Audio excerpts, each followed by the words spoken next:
Okay, so this is the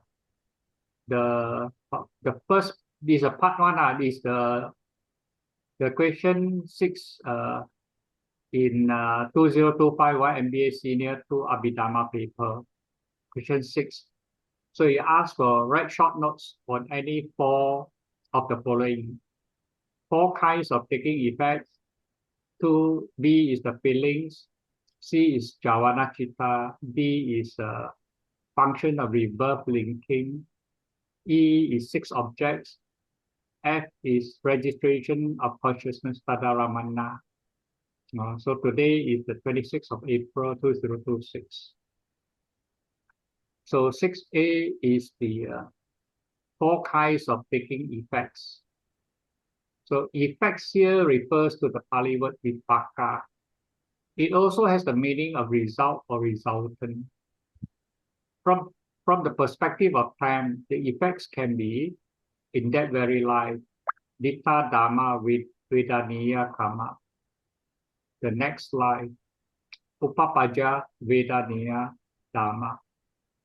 The third one is the indefinite from the third life onwards until the attainment of enlightenment. And in Pali is Apara Pariya Vedaniya Karma. And the fourth one is the Dipang or Ahosi Karma. So from the Abhidhamma cognitive process or VT perspective, the first jhana has the potential to bear fruit in that very life. The seventh jhana has the potential to bear fruit in the next life. The second until the sixth jhana have the potential to bear fruit on the third life onwards and indefinitely until one attains enlightenment. The fourth is when the first and the seventh jhana fail to bear fruit or effect in their respective time frame, then they become defunct. These 4 kinds with relation to time of taking effect are 1 in this life, the second one is the next life, third indefinitely after next life, and the fourth defunct. This is the repeat of what has been stated above, but in a summarized form. So another way of looking at this is to look from the perspective of the plane where the effect or rebirth happens. Namely, 1, woeful planes, Apaya Bhumi, human plane, Manusa Bhumi, Deva planes, Brahma planes, which can be Rupa as well as Arupa Bhumi. So the third way or another way is from the perspective of way of birth. The way of birth, that is moisture born, egg born, womb born, and spontaneously born.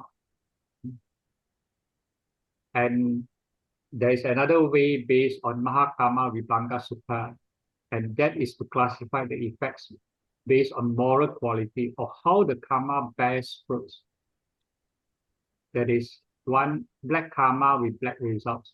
That is evil actions, like for example, killing and stealing, that will lead to suffering. White karma with white results.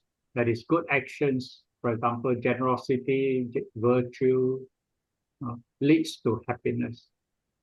Black and white karma with mixed results.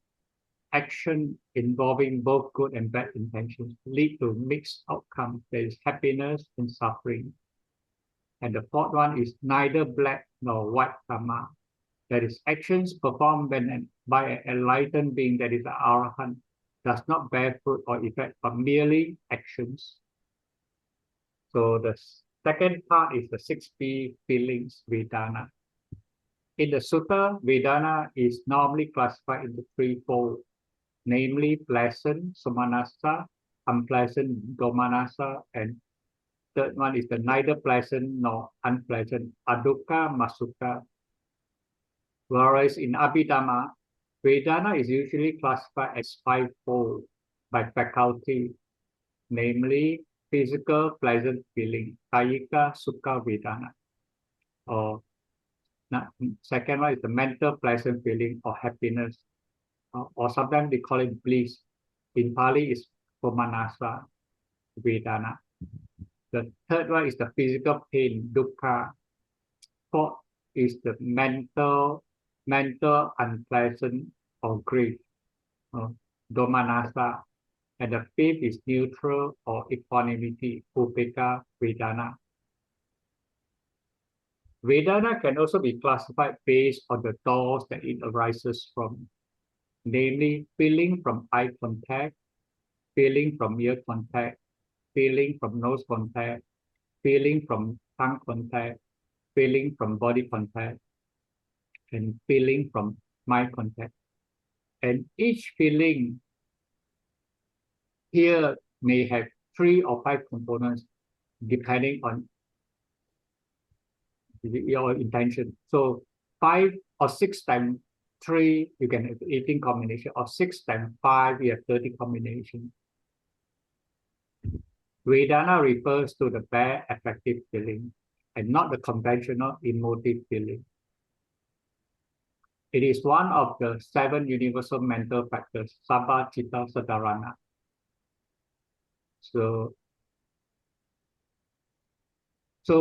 Sorry, the heading, I forgot to change the heading here. There's a mistake in the heading. We are still on the Vedana. In the dependent arising, Paticca Samuppada, feeling conditions craving, Vedana Pachaya Tanha. So usually a whirling, a puthujjana, will react to the feeling. When it is pleasant, one likes it, craves it, and clings to it. When it's unpleasant, one tries to reject it and wish for the pleasant feelings. When it's neutral, one is indifferent due to ignorance or not knowing the nature. However, to a Vipassana practitioner, the yogi will try to maintain objective awareness without reacting and mindfully observe the arising and ceasing of feeling. By doing so, it breaks the chain between the Vedana, Pachaya, Tanha, and it stops there and then. So the third topic is Javana, 6C. In Abhidhamma, Javana is sometimes rendered as impulse. In most cognitive processes, it normally occurs 7 times, one after another, continuously, or 7 times. Whereas in other conditions, it could be less or it could be more. For example, in the Chutti Viti, that is the last cognitive process, there is only 5 Javana. Whereas in Jhana Samapatti Viti, that is the Jhana, into Jhana absorption, then the Jhana Javana could be uncountable, and it ends only when the meditator exited from the jhana. In the cognitive process, Javana is the one that is said to enjoy, consume, or react to the object fully. For the sense door cognitive process, only the sense field Javana can arise, namely the 12 akusala Javana, 1 Hasitupada Kriya Javana, 8 Mahakusala Javana, and 8 Mahakriya Javana. Totally 29 Kama Vachara Javana. Whereas for the mind door cognitive process, there are 55 Javanas could arise, and they are 29 Kama Javana above. Then you have the 18 Mahagavata Javana, that is 5 Rupa Kusala Jhana, 5 Rupa Akriya Jhana, and then 4 Arupa Kusala Javana, as well as 4 Arupa Vachara Kiriya Javana, and 8 Lokutara Javana. So it adds up to 55 Javana. So the 18 Mahagata and 8 Lokutara is considered as 26 Apana Javana. So 26 plus 29, you have 55 Javana. Javana is also where karma is generated. This could be akusala javana, which is from the 12 types of akusala chittas. Kusala javana, there are 31 of it. Kriya javana, there are 18 types. And these are only for Arahant. Generally, if one acts with unwise attention, ayoniso manasikara, the karma generated is unwholesome akusala.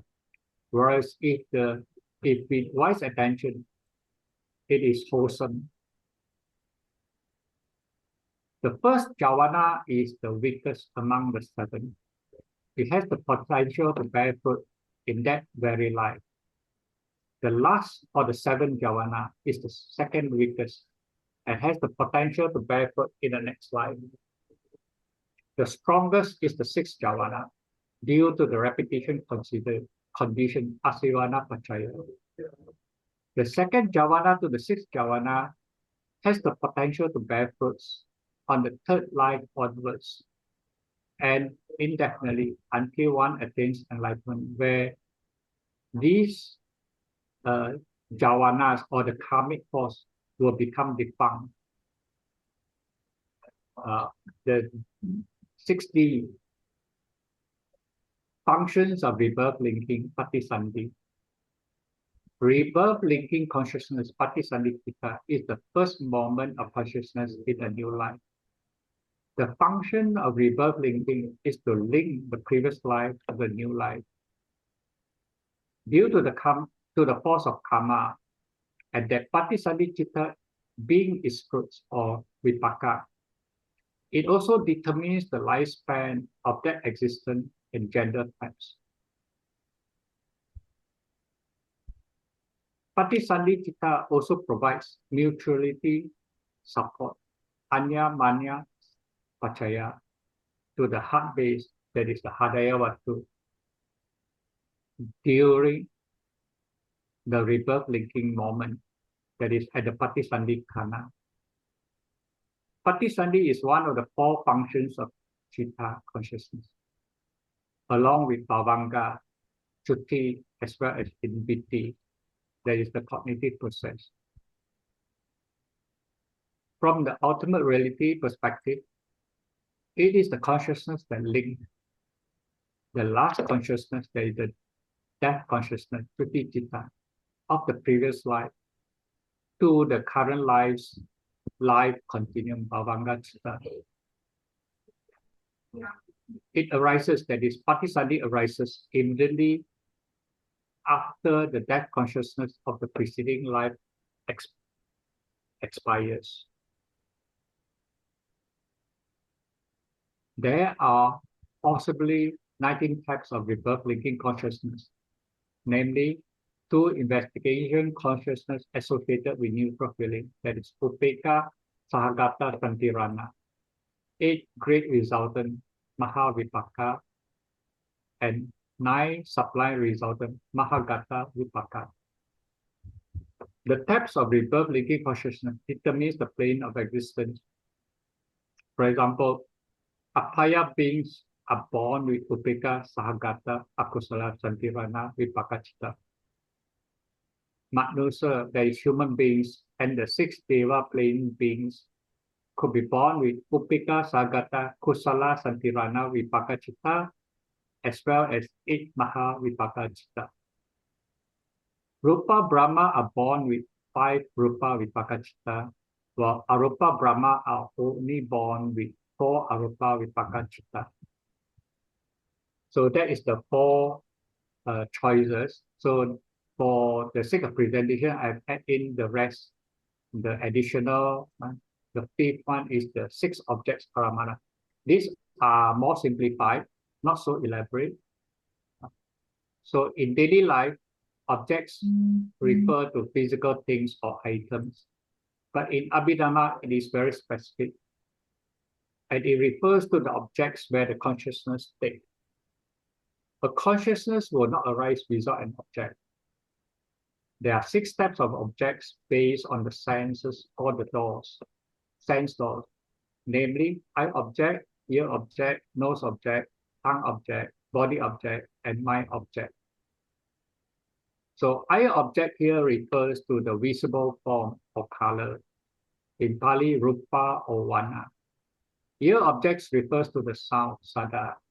Nose objects refer to the smell or odor, gandha.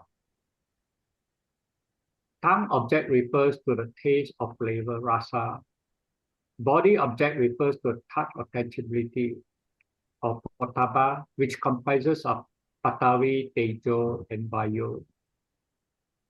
Mind object refers to all phenomena, that is dhamma aramana.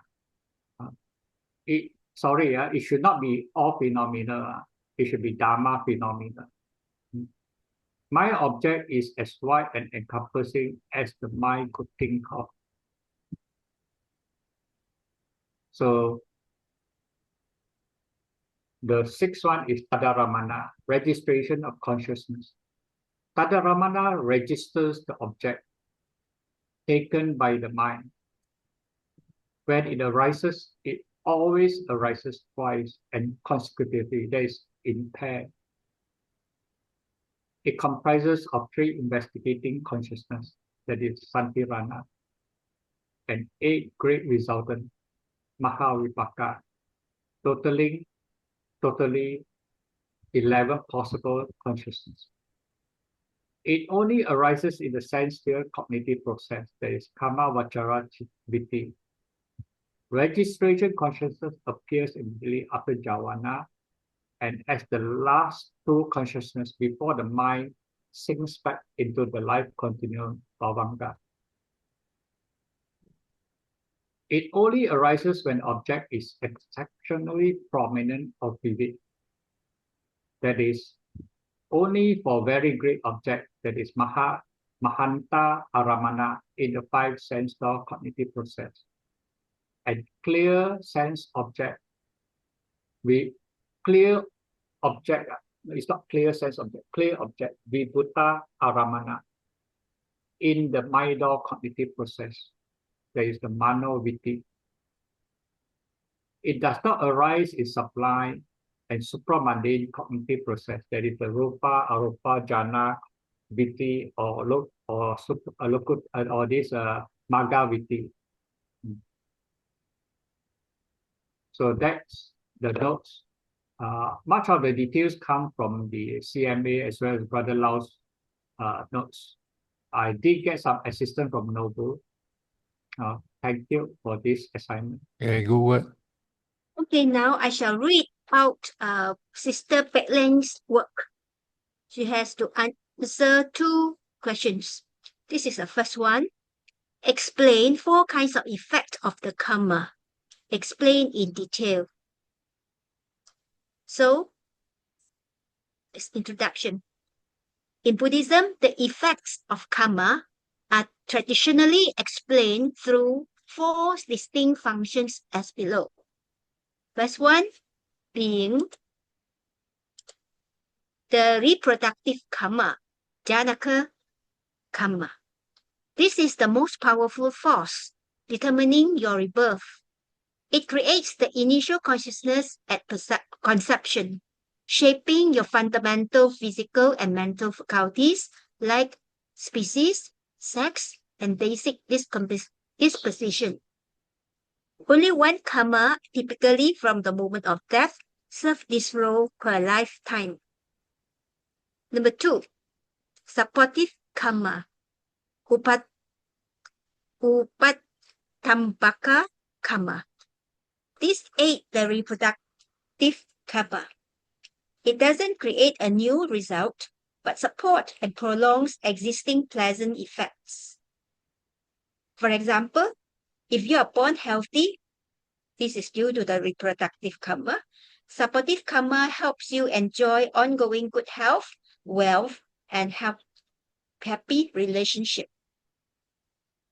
3, obstructive karma, upapilaka karma.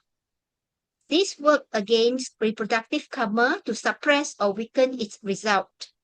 Even with a favorable birth, obstructive karma can cause unexpected problems, such as illness, accidents, or poverty. It doesn't erase the original karma, but creates interference like weeds choking a healthy plant. 4. Destructive karma. Upaghata karma. This is the strongest of the 4. It completely overpowers the weaker reproductive karma and produces its own result instead.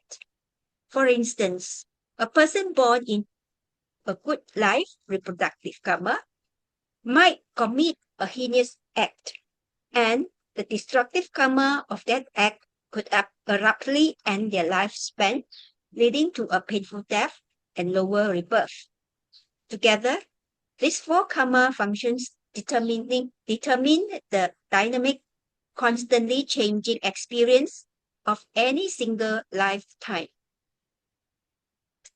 Karma doesn't give results in the same way. Traditionally, 4 main types of effects of vipaka are explained based on when the result is experienced. The 4 kinds of effect of karma. 1. Immediate effect. Abhidhamma Vedaniya karma. Result in this very life. Action brings result quickly within this lifetime. Can be mental, social, or physical result. For example, acting kindly produces the result of gaining trust and the peace of mind. Where, on the contrary, acting wrongly will get immediate guilt and conflict. 2. Next life effect. Upajja Vedaniya karma. Result in the next rebirth. Karma that does not ripen now, but in the very next life. For example, strong, wholesome, or unwholesome actions influence rebirth conditions. Number 3. Delayed effect. Aparapariya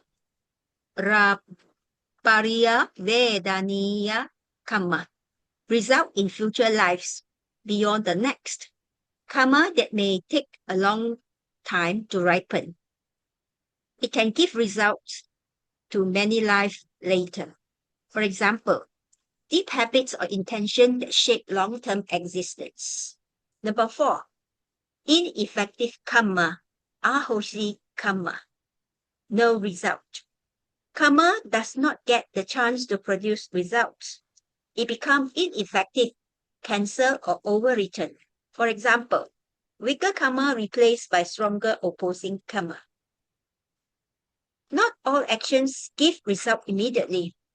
Karma can ripen at different times or sometimes not at all. Buddha also taught a broader ethical classification of karma in the Majjhima Nikaya. Dark karma with dark result. Harmful actions leading to suffering. Bright karma with bright result. Skillful actions leading to happiness. Dark and bright karma. Actions with mixed intention leading to a mixed result. Neither dark nor bright karma. Actions like the Noble Eightfold Path that leads to the ending of all karma. Karma is like planting seeds. Some grow fast, some grow later, some takes a long time. That's the end of question number 1. Shall I proceed? Can I ask a question and see whether Brother Lau can confirm?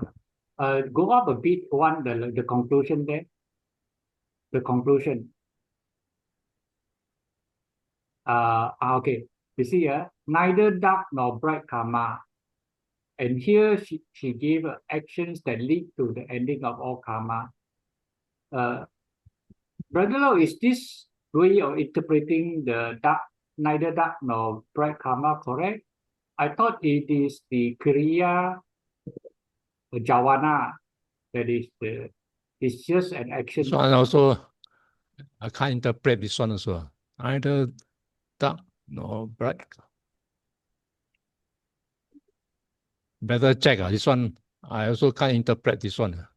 Oh. Because she never sent it to me. I have no idea. Because Earlier, the one of the thing he say the supporting karma also, she only mentioned present present condition or something like that on top. On top.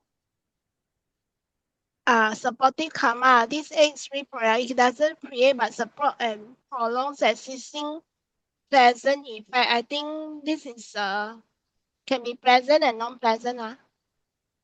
yes, this is it can be supporting on the kusala or akusala side. Not Yeah. necessarily the kusala aspect. It should be both ways. Yeah. Yeah. I think the bright and the neither bright and dark one, I think is not like what she say lah. Because even when you walk the Noble Eightfold Path, that is the Seka. Seka still create karma. It's just that when they are into Maga, and then that's where they use Nibbana as the object, but it is still Kusala, because Maga is still Kusala. Whereas when you have Phala, then is the fruit. Then only you get the fruits of it. So you still have Kusala and Vipaka. Okay, would you Yes. mind I read from the Gemini search Yeah. result? It is Okay. said neither bright nor dark karma is a Buddhist concept representing actions that lead to the end of karma, freeing one from cycle of birth.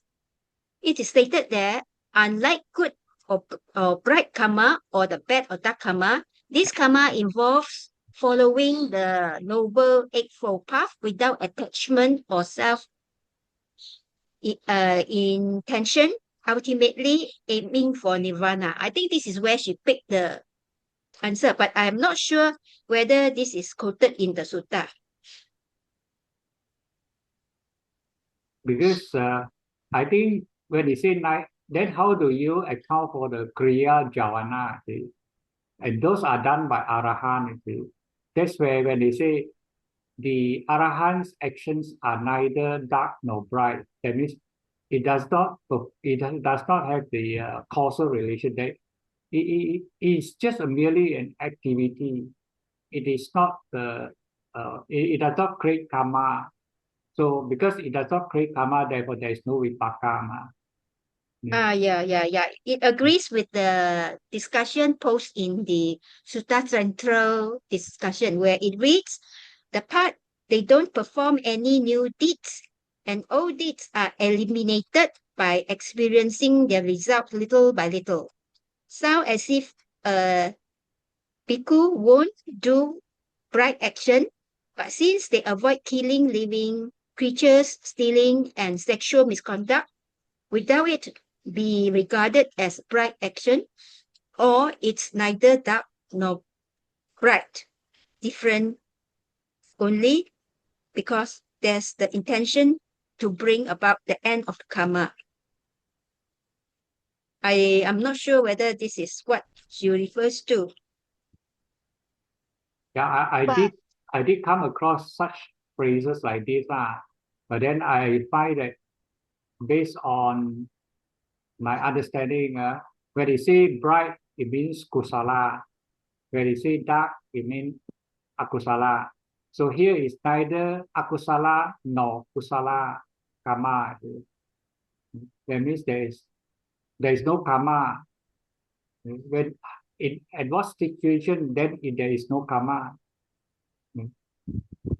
I think maybe should change your actions by the Arahants or the Buddhas where there is no more karma is performed. No, but here you see that leads to the ending of all karma. That means a seka, the sotapan is also leading towards the end of all karma. That's when they attain arahantship. But before they attain arahantship, does this seka perform karma? Yes, they still perform. So that doesn't mean that doesn't mean that they don't lead to ending of karma. They are also working towards the end of karma, towards liberation, towards emancipation. No, that's why I say the sentence should be changed to actions that are done by the Arahants or the Buddhas, where there's no more karmic, there's no more, the action would not bring any karmic effects. That is one way of putting it. The sentence needs to be changed. Or actions that are performed by those who have end all karma effect. Well, action done by the Arahant would be easier lah. I mean, Yeah lah. Arahants and the Buddhas. easier to understand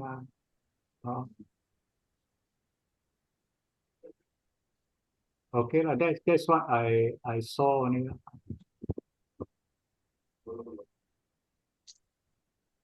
Okay, then I proceed to the next one. I think can also talk about the timing. She only talked about the heavy karma, the weighty karma. I mean the one aspect. Then the other aspect she talked is the supportive, right? I think there are 4 functions, 4 aspects that we can talk about karma, right? But I cannot remember what already lah. I think there are 4 aspects, right? One is the Brother Cole, you remember or not?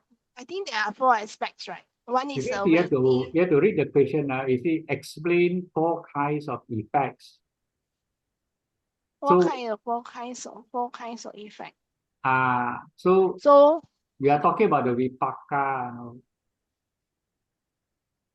There are 4 aspects of karma, right? But I cannot recall what are the other 2 lah, but I remember there are 4 . Yeah, there is 4 aspects of it. So we don't talk about the 4 aspects. So explain the 4 kinds of effect means we explain what? The 4 results lah, as I understand. The 4 results, that means the heavy karma, the support, the not heavy karma, that one, the janaka, then very short to write, you can write so long, one question, Yeah, the timing, the effect is the timing also lah. The timing of effect lor. That means this life, next life, continue on the 3rd life onwards, and then the fang lor. That is the effect lah. That is what I read as effect lah, the vipaka lah. But the 4 category of karma, you can use it to open up lah, so that you can see, okay, because of those heavy karma, then you have the effect ma. And what are those karma? The heavy karma, the productive karma, supportive karma, and then the destructive karma. So you will write, okay. I think I have to check textbook to see how to work on it. So you think her answer already fulfill the answer, the questions are? It should be okay lah. Okay. Uh, Okay. All right.